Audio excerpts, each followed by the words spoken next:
Hello, everybody.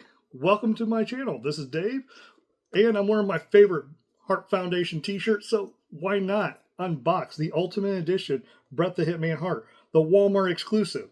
Raw is War, the Monday Night Wars. This is the Raw version. Roddy Piper was the WCW version. So I thought, what the hey, have them back to back, right? So we're going to look at the box. We're going to talk about it, and then we're going to open it up, let the little figure breathe, talk about that. Go from there. Maybe I'll tell a story. Maybe I won't. I don't know. All right. So looking right at the beautiful window, as you can see, he's got all his accessories. On the side, we have that beautiful glamour shot looking like an excellence of execution. You got the Hitman little information right there. We got the legal stuff right there. Who cares about that?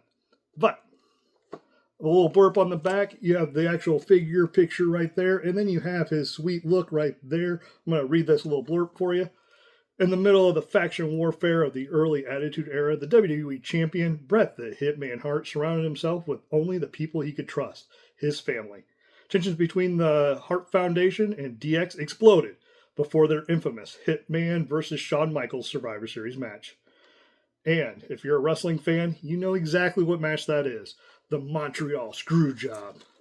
As we open this up, down at the bottom it says, excellence of execution. Up at here at the top, it says, the best there is, the best there was, and the best there ever will be. Now, I will tell you, growing up, I was a major Hitman fan. Loved Hitman. When Stone Cold came over and he started screwing Bret Hart out of all of his matches, man, it made me so mad. I was so angry all the time. I was like, why are they allowing him to get to this? But coming out of that made him like one of the greatest heels of all time. I think that whole Canada is better than the U.S. I mean, that storyline was poetic. And then on top of that, you have the actual hatred between him and Shawn Michaels. Nothing breeds a good drama like real-life drama. And they had plenty of it. As I'm popping out these hands and that kind of stuff, you know, I'm going to be sorry if it gets a little loud and scrunchy because, I mean, well, that's just what it is. I have to get him out of his little plastic prison. Give me some time. Now, one of the cool things about Bret Hart is when I was growing up, I wanted to meet Bret Hart so bad. Like, one of the greatest wrestlers of all time. And my grandma was going to go to California, or go to Canada. And I told her about this great Canadian wrestler and never thought that anything would come of it. 3 months after she got done, 3 months after she'd gone up there to Canada, I get this package in the mail, and it's an actual autographed copy of a picture from Bret the Hitman Hart that actually had my name. And I was like, how do you know me? Apparently, my grandma had got a hold of one of his friends that worked at a newspaper that he had actually worked at too, and got her in contact with him, and he was nice enough to send me one of those. So he will forever be one of the greatest people of all time in my book, because he made a young Dave at the age of like 12 the happiest kid in the entire world. So, and yes, I was still that big into wrestling at the age of 12. So this has been a lifelong passion of mine. So hopefully it becomes something that you enjoy watching too. Oh, give me your hand. God, you're too good for your hand. They really got this thing in there good. Ugh. You know, they could probably save a little bit of money if they went and tie everything down. All right, give me just a second, get all that stuff out of here. Some of the accessories that we have. Obviously, we have Bret the Hitman Hart looking awesome in his leather jacket. Oh, look at that. And if you look right here on the back, the signature Bret the Hitman Hart. Yeah, from the Hart Foundation. Now, this is right before he actually left WWE. So a lot of this is going to be like towards the end of his run. Really, if you think about it, only like 2 years later, he's getting kicked by Goldberg and he's getting injured. So anyway, so you have the hands that are on there with him, and then you got the two fists of fury. Yeah. And then you have the Hart Foundation hands. I don't even know what he does. He just poses with it. So a little flat hands, you know, looking nice. And then you have microphone hands. I think everybody in the mid '90s had a microphone in their hand all the time. That was majority of WWE. Then you have his leather jacket arms, but you also then get his wrestling arms, which is always nice. Like I said, like we've done before with these Mattels, just pop this off. Boom, boom, boom. Take off the leather jacket. Pop the arms on like a glove. Looking beautiful. You know what? I think we're going to stick with the posing arms. Or the posing hands. Instead of the fist. He'll just... Oh, yeah.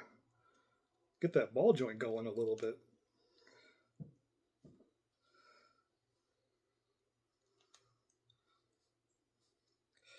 Popping this little sucker right in there. Oh, easier said than done sometimes, but you know it's not going to fall out. No loosies here. All right, look at that. Now he's pumped. The Hart Foundation. Beautiful, beautiful. Now, looking at this, he has the ball joints. He has the butterfly joints, so he can make that big, giant rotation. Goes round and round. Got the hands that can smack you. What do the 5 fingers say to the face? Smack. All right, got great detail. Now, I found out later on that these little hearts, the reason why he has those is for every one of his kids. He's got that boot cut. Ooh, look at that. He's got that toe articulation. You know, because if you want to, like, push down a little bit. All right. Now, he's got his regular face. I don't know. It kind of looks like he's stunned. I don't know. Then you have another face where he's kind of yelling. Kind of see that a little bit. And then he just has like a stoic, almost like a stoner look to him. You know? But, I mean, you can tell that's Bret the Hitman Hart. I will say that. But it's not the best sculpt. If you're looking at this sculpt and the Roddy Piper sculpt, I would say this one is probably going to lose out. I think the Roddy Piper one was a little bit better out of the two. So, yeah. Now, the thing that I love about these is you get so much flexibility in it. And, I mean, you get a lot of accessories. You get that last title belt. He was a 5-time world champion of the WWE. You know, just really nice. So, like I said, this is the counterpart. This is the WCW. Or that was the WWF. This is the WCW part of the Monday Night War. Roddy Ray Piper. Last little bit, we got to find out, does he fit on a Mattel ringside collectible stand? Yes, he does. Yes, he does. Now, he's not going to get screwed over here. We're not going to give him a fast count. We're gonna let him breathe. We're gonna let him be the winner. He's gonna hold on to his title, right? Hopefully you guys had a great time. Please like and share if you want to see more of these. I'm hoping to put out more content. Also, tell me if you were a big Bret Hart fan, and if you were, what was your favorite match? If you were a Stone Cold fan and you didn't like Bret Hart, I'm sorry. Don't tell me that. I'm just kidding. Have a great day. Please come back. See you real soon.